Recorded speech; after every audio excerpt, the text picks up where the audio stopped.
lives, your work, your choice of art on the walls, your ability to communicate with others what you're trying to achieve.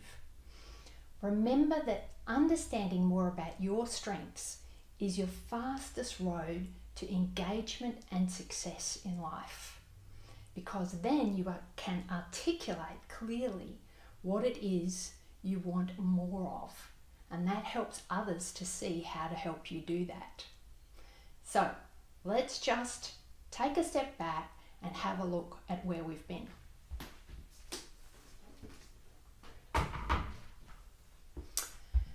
In the first video, we talked about these parameters or axes of understanding somebody who really wants to share and express emotions on a continuum down to someone who's much more switched on by things and ideas.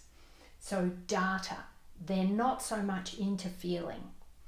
And then this other parameter of being driven by telling a message, an important message that you want to get across to the world and using art to do that, or someone at the other end of that scale who just wants the person, the viewer, to really reflect themselves and ask questions themselves. So we then looked at the 4 quadrants. The visionary, expressive person who has great ideas, who can bring everybody along to see that vision, and they are not so much into the details of getting that to happen, but they're very creative, entrepreneurial, they're prepared to take risk, they're often have a louder voice and might speak more quickly.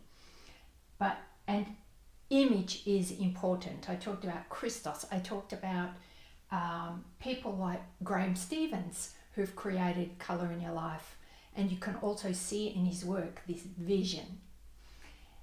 We talked about the amicable, the person that loves to chat, that wants to know all about you, that wants to share about their lives. Rapport is really important, and you can't push this person. They need to know that all the team is involved and they all like it and they're all ready.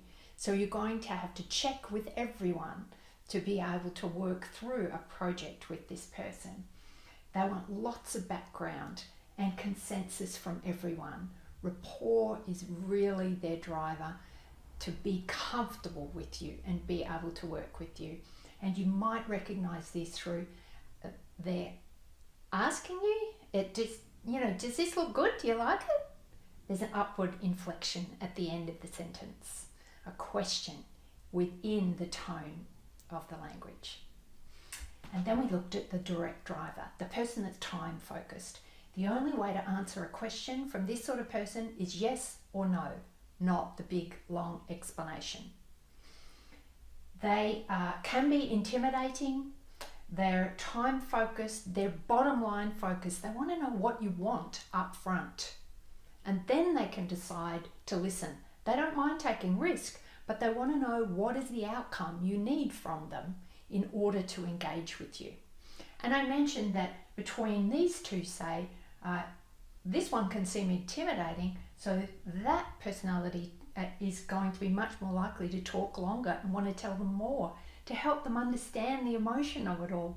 And of course, that will switch this person off more and more. So once you know a little bit more about who you're dealing with, it can help you to engage with them more.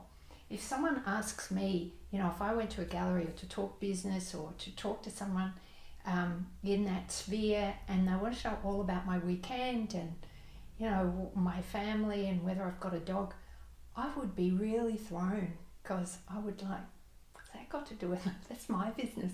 I would feel invaded by that. That's